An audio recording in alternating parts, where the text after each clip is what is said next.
दोस्तों UP DElEd online admission form 2023 दोस्तों अगर देखा जाए लगातार आप सभी की कमेंट आ रहे हैं कि भैया आखिरकार डीएलएड के संदर्भ में कुछ अपडेट्स प्रोवाइड करिए। जैसा कि आप सभी को पता है पर डे आपके बीच में एक वीडियो हम डीएलएड एडमिशन के संदर्भ में प्रोवाइड करते हैं और आप सभी के लिए वह वीडियो जो प्रोवाइड होता है दिन भर में जितने भी कमेंट आप सभी के आए रहते हैं सभी कमेंट का रिप्लाई देने का प्रयास मैं करता हूं। ठीक है, आप सभी से मैं निवेदन करूंगा कि चैनल पर पहली बार विजिट किए हैं तो प्लीज चैनल को सब्सक्राइब जरूर करेंगे। देखिए आपके बीच में लिखा जा रहा है सबसे ऊपर यूपी डीएलएड एडमिशन 2023। सबसे पहला जो कमेंट आपका आ रहा था कि फोटो हस्ताक्षर अपलोड नहीं हुआ, क्या करें।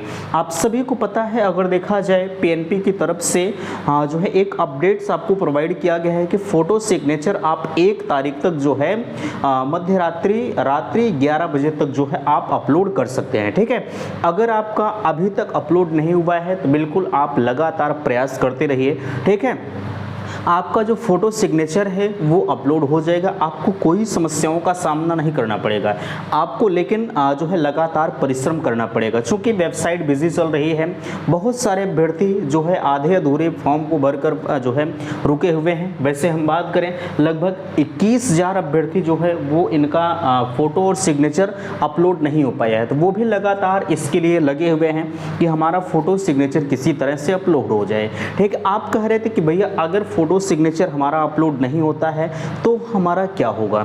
देखिए अगर आपका फोटो सिग्नेचर अपलोड नहीं होता है तो सबसे पहले आप ध्यान रखिएगा कि आप इस डीएलएड एडमिशन 2023 से पूरी तरह से वंचित हो जाएंगे। ठीक है, फोटो सिग्नेचर के अलावा आप कुछ नहीं कर सकते, इस चीज़ को ध्यान रखिएगा। कुछ लोग होंगे जो आपको तमाम तरह बरगलाने का प्रयास करेंगे, लेकिन बिना फोटो सिग्नेचर आप कुछ नहीं कर पाएंगे। पूरी तरह से जो आपका फॉर्म है वो रिजेक्ट हो जाएगा, उसमें कहीं भी किसी भी प्रकार की गुंजाइश नहीं होगी। ठीक है, इसलिए मैं आपसे बार बार कह रहा हूं कि प्लीज़ आप सभी फोटो सिग्नेचर अपलोड करने के लिए लगातार परिश्रम करते रहिए। जो है आज रात्रि और कल जो है आपके बीच में पूरा दिन शेष है, आप किसी भी समय अपलोड कर दीजिए। थोड़ा सा वेबसाइट बिजी चल रही है, सेशन एक्सपायर्ड हो जा रहा है, ये सारी समस्याओं का सामना आपको देखने को मिल रहा है। बहरहाल आप अगर लगातार जो है लगे रहेंगे तो हो जाएगा। ठीक है, चलिए यहाँ आप कह रहे थे कि डेट बढ़ेगी या नहीं बढ़ेगी। देखिए डेट बढ़ने के संदर्भ में अभी फिलहाल के लिए किसी के पास कोई भी सूचनाएं नहीं है। भले ही लोग आपको जो है तमाम तरह की बातें आवेदन संबंध में, जैसे आवेदन आपकी बार कम हुए हैं, आवेदन को लेकर लोग एक भले आंकड़ा आपको बता दें कि डेट बढ़ सकती है, लेकिन पीएनपी की तरफ से अभी फिलहाल के लिए कहीं से कोई भी सूचनाएं नहीं है। ठीक है, इसके लिए आप परेशान नहीं होंगे।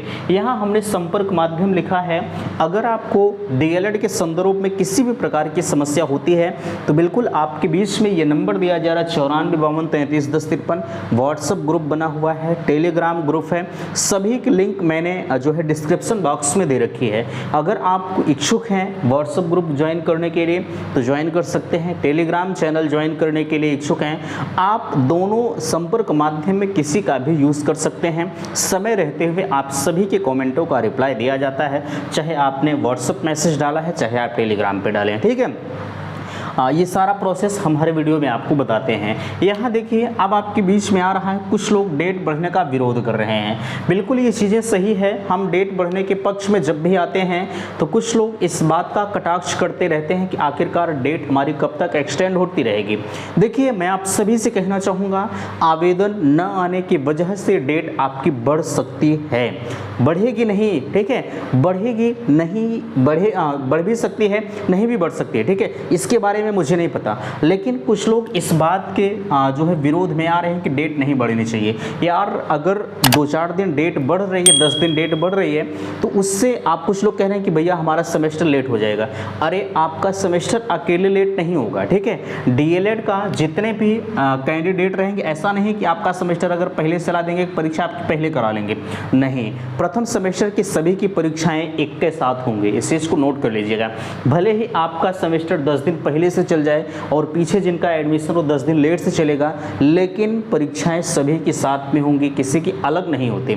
आए दिन पिछली बार भी ये देखने को मिला था 2022 में जो है सेमेस्टर थोड़ा सा कुछ लोगों को पहले चल गया था, कुछ लोगों का विलंब से चला था, लेकिन सभी की परीक्षाएं साथ में हुई। ऐसा तो है नहीं कि जिनका पहले चला था उनकी पहले हो गई और जिनका बाद में चला था उनका बाद में होगा, नहीं, परीक्षाएं सभी की एक साथ होंगी, चाहे आपका सेमेस्टर पहले चला हो चाहे आपका सेमेस्टर बाद में चला हो। ठीक है, चलिए आगे हम बात करते हैं। आपके बीच में डेट बढ़ने के विरोध कर रहे हैं, लेकिन मैं आप सभी से कहना चाहूँगा प्लीज़ आप सभी विरोध ना करें यार। जिनका आवेदन नहीं हुआ है कम से कम वो लोग भी आपकी श्रेणी में आ जाएं। वैसे भी अभी बहुत सारे विश्वविद्यालय का रिजल्ट नहीं आया है, रिजल्ट के अभाव में बहुत सारे अभ्यर्थी आवेदन नहीं कर पा रहे हैं। आपको पता है अभी 1 लाख भी आवेदन आपके बीच में नहीं आए हैं, यानी पूरे फाइनल सबमिट। ठीक है, वैसे 1,12,000 के आसपास में पंजीकरण तो करवाया है, लेकिन ये फीस नहीं जमा किए हैं, किसी का फोटो सिग्नेचर अपलोड नहीं हुआ, ये सारे प्रोसेस आपके बीच में देखने को मिल रहे हैं। ठीक है, तो इस वजह से बिल्कुल परेशान नहीं होंगे। डेट बढ़ सकती है, नहीं भी बढ़ सकती है, दोनों प्रकार के चांसेस बन रहे हैं। वैसे मैंने कहा है कल के बाद आपका एक आंकड़ा निकल कर आएगा कि डेट बढ़ेगी या नहीं बढ़ेगी। लगातार कुछ अभ्यर्थी जो है PNP जा रहे हैं, कुछ कॉलेज वाले हैं ये भी संघर्ष कर रहे हैं कि आखिरकार फिर भी आवेदन कमाएं डेट बढ़ने के बावजूद, तो फिर से एक बार डेट बढ़ाई जाए, क्या है कैसे है, सारी चीज़ों के बारे में चैनल के माध्यम से आपको बताएंगे। कहीं भी आपको विजिट करने की ज़रूरत नहीं है। ठीक है, चलिए कुछ लोगों को इस बात का भी कन्फ्यूजन है कि क्या हम जब DLED करेंगे तो हमें रेगुलर जाना होगा।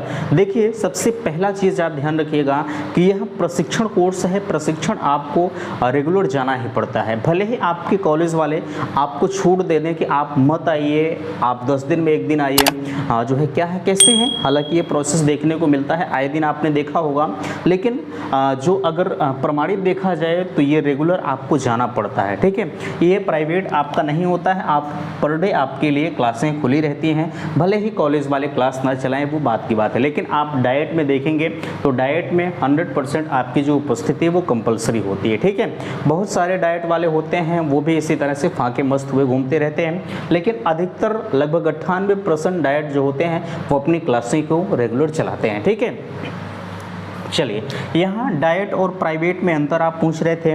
देखिए डाइट और प्राइवेट में अंतर जैसा कि मैंने आपको बताया था, अगर कुछ लोग इस बात के लिए इच्छुक हैं कि हम करेंगे तो सिर्फ डाइट से करेंगे, और कुछ लोग कह रहे हैं कि हमें डाइट भी मिल जाएगा तब भी हम कर लेंगे, प्राइवेट भी मिल जाएगा तब भी हम कर लेंगे, लेकिन जो लोग सिर्फ और सिर्फ डाइट की बात कर रहे हैं उनसे मैं कहना चाहूँगा, जैसे हम मान लेते हैं कि आप प्रयागराज के रहने वाले हैं, ठीक है, ये हम अंतर आपको बता रहे हैं। ऐसा नहीं है कि डाइट के अलग जो मार्कशीट होती है और जो प्राइवेट की अलग होती है, सभी की मार्कशीट एक समान होती है।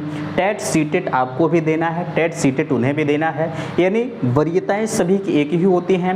हाँ, बस थोड़ा सा आप में और उनमें डिफरेंस ये होगा कि आपके हो सकता है आप प्राइवेट कर रहे हो, आपकी क्लासें ना चल रही हो, यहाँ क्लासें रेगुलर चलती हैं। ठीक है, ये चीज़ें देखने को मिलता है।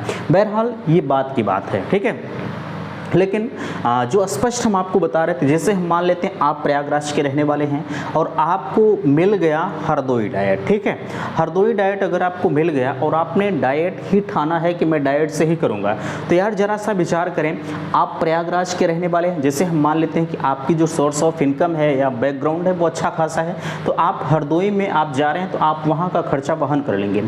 लेकिन जो लोग ऐसे होंगे जिनके पास जो है कोई सोर्स ऑफ इनकम नहीं होगा, जो लोग सिर्फ और सिर्फ ये चाह रहे हैं कि किसी तरह हमारा DLED हो जाए, ठीक है, और वो डाइट से ही करना चाह रहे हैं, लेकिन मैं आप सभी से कहना चाहूँगा, जैसे हमने कहा आप प्रयागराज के रहने वाले, हरदोई डाइट मिल गया, आप जाएंगे, डाइट की फ़ीस होती है 10,600 रुपये और प्राइवेट की 41,000 रुपये।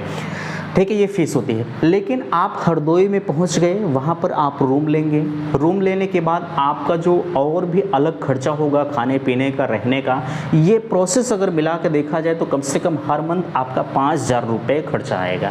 ठीक है, अब ज़रा सा विचार करें, 24 महीने के हिसाब से आप 5,000 रुपये के हिसाब से जोड़ लीजिए कितना खर्चा आता है। लेकिन अगर वहीं आप कोई प्राइवेट कॉलेज ले लेते हैं और प्राइवेट्स अपने घर के बगल से पर डे आप घर से आ रहे हैं और जा रहे हैं, ठीक है, तो कोई भी खर्चा आपका अतिरिक्त नहीं आएगा। ठीक है, सिर्फ और सिर्फ आपको फीस से मतलब होगा, इनकी जो फीसें होंगी वो आपको देना पड़ेगा, बाकी अदरवाइज जो ऊपरी खर्चे से आप बचे रहेंगे। ठीक है, यही अंतर होता है। आपको बिल्कुल परेशान नहीं होना है, आपको डाइट मिल रहा है। अगर आपका होम डिस्ट्रिक्ट मिल जा रहा है तो ठीक है, अन्यथा की स्थिति में भाई आप डाइट से करना चाहें तो करिए, मुझे कोई आपत्ति नहीं है, लेकिन जो चीज़ें हैं मैंने उसे फैक्ट आपको बताने का प्रयास किया। ठीक है, चलिए मेरिट कैसे निकाले, मेरिट के बारे में आप पूछ रहे थे। हम मान कर चलते हैं आपने जो हाई स्कूल में 80% नंबर प्राप्त किया, इंटर में भी आपने जो है 70% नंबर प्राप्त किया, और जो है ग्रेजुएशन में आपने जो है 70% नंबर प्राप्त किया। अब इसी तीनों को आप जोड़ लीजिए। ठीक है, इन्हीं तीनों को आप जोड़ लीजिए, आपकी मेरिट तैयार है। ठीक है, जितनी मेरिट आपकी बन रही है आप उन्हीं को जोड़ लीजिए भैया। 8 7 15, 15 7 जो है 22। ठीक है, आप इन्हीं को जोड़ लीजिए, आपकी मेरिट 100% तैयार है। इसी मेरिट के अकॉर्डिंग आपको डाइट कॉलेज और प्राइवेट कॉलेज मिलता है। ठीक है, चलिए यहाँ मेरिट कैसे निकालें, मेरिट के बारे में। ये आपका हाई स्कूल का हो गया, और ये आपका ग्रेजुएशन का इंटर का हो गया, और ये आपका जो है ग्रेजुएशन का हो गया, बीए बीएससी, बीए हो गया या बीएससी हो गया। ठीक है, बीए बीएससी बीकॉम जो भी आपका है वो आप समझ लीजिएगा। ठीक है, चलिए ये चीज़ें आप समझ पाए, मेरिट कैसे निकालें। अब कितने मेरिट तक, ये यार हमने जो है लगभग एक वीडियो में आपको बताया था कि आपको जो डाइट मिलता है वो कितने मेरिट तक मिल सकता है। मैंने कहा था आपसे कि अगर आपकी मेरिट जो है 15,000 के आसपास में है, सॉरी रैंक आपके 15,000 के आसपास में है, तो आपको 100% डाइट मिल जाता है। ठीक है, लेकिन आपकी सीटें कितनी हैं, 10,600 सीटें हैं, तो ऐसा तो है नहीं कि अगर 15,000 है तो सबको मिल जाएगा। हाँ, ये चांसेस होते हैं, कुछ लोग इसमें से छोड़ देते हैं, कुछ लोग प्राइवेट की तरफ चले जाते हैं, लेकिन कुछ लोग होते हैं वो डाइट से, अब सब तो छोड़ेंगे नहीं भाई, जिनको ऑफर मिल रहा है गवर्नमेंट का वो तो गवर्नमेंट से करेगा ही। ठीक है, लेकिन 15,000 तक मिलने के चांसेस लगभग रहते हैं कि आपको मिल जाएगा डाइट कॉलेज। ठीक है, चलिए ये चीज़ें आप समझ गए। रैंक कार्ड कब आएगा, रैंक कार्ड के संदर्भ में अगर हम बताएं तो मैंने कहा है आगामी 1 हफ्ते का आप वेट करेंगे, 7 तारीख तक ये चीज़ें कंफर्म हो जाएंगी कि अगर डेट बढ़ना होगा तो बढ़ जाएगी, रैंक कार्ड नहीं आएगा। और अगर डेट नहीं बढ़ी तो रैंक कार्ड के साथ साथ आपका जो काउंसलिंग शेड्यूल है वो जारी कर दिया जाएगा। ठीक है, आप वेट करेंगे लगभग 8 तारीख तक, 7-8 तारीख तक वेट करेंगे, चीज़ें खुद ब खुद आपको स्पष्ट होकर निकल आएंगे। ठीक है, चलिए ये चीज़ें उम्मीद करते हैं कि आप सभी समझ गए। कुछ लोग जो है हमने कहा आपसे डेट बढ़ने के विरोध कर रहे हैं, कुछ लोग फीस को लेकर कन्फ्यूज़ हैं कि भैया हमने कल एक वीडियो आपके बीच में दिया था जिसमें हमने बताया था कि आपकी फ़ीस जो है 41,000 रुपये होती। किसी ने कमेंट किया कि हमने 10,000 में कंप्लीट कर लिया है। अरे भैया मैं आपसे कहना चाहूँगा आप 5,000 में कंप्लीट कर लीजिए, मुझे फ़र्क नहीं पड़ता। ठीक है, आपका 1 रुपया नहीं लग रहा है, उससे भी मुझे फ़र्क नहीं पड़ता। लेकिन यार जो चीज़ें फैक्ट है, अगर आप मेरे साथ लगे हैं, अगर हम आपको फैक्ट से रूबरू नहीं कराएंगे तो जाहिर सी बात है विश्वास आपका मेरे ऊपर से उठ जाएगा। इसलिए हर वो चीज़ों से मैं आपको वाकिफ़ कराना चाहता हूँ जिसका आप मेरे द्वारा बेसब्री से इंतज़ार करते हैं। ठीक है, इसलिए मैंने आपको बताया फैक्ट अगर जानिए तो आपकी जो फीसें होती हैं वो 41,000 रुपये फ़ीस होती है। 41,000 रुपये से 1 रुपये कम नहीं होता। और आप डाइट में जब जाते हैं एडमिशन लेने तो ऐसा नहीं कि वो 41,000 से कम लेते हैं। ठीक है, भले ही आप दे पाएँ या ना दे पाएँ वो बात की बात है, लेकिन 41,000 रुपये से 1 रुपये कम नहीं लगता। इस चीज़ को नोट कर लीजिएगा। प्राइवेट की बात मैं नहीं कर रहा हूँ, प्राइवेट में आप 10,000 दे देंगे तब वो हो जाएगा, लेकिन बदौम चल के वही वो परेशान करते हैं कि अब लाइए फीस आप जमा करिए तब जाके हम आपका एडमिट कार्ड रिलीज़ करेंगे। ठीक है, ये सारी समस्याएं आए दिन देखने को मिलती हैं, बच्चे परेशान होते हैं, इसलिए हम हर चीज़ से आपको रूबरू कराने का प्रयास करते हैं। बाकी आप 1 रुपया आपका नहीं लग रहा है उससे मुझे फ़र्क नहीं पड़ता। ठीक है, तो फिलहाल के लिए किसी भी प्रकार के कन्फ्यूजन्स के लिए आपके लिए जो है संपर्क माध्यम दिया गया है। उम्मीद करते हैं कि वीडियो आप सभी को पसंद आया होगा। मिलते हैं नेक्स्ट अगले वीडियो में, तब तक के लिए थैंक्स, धन्यवाद।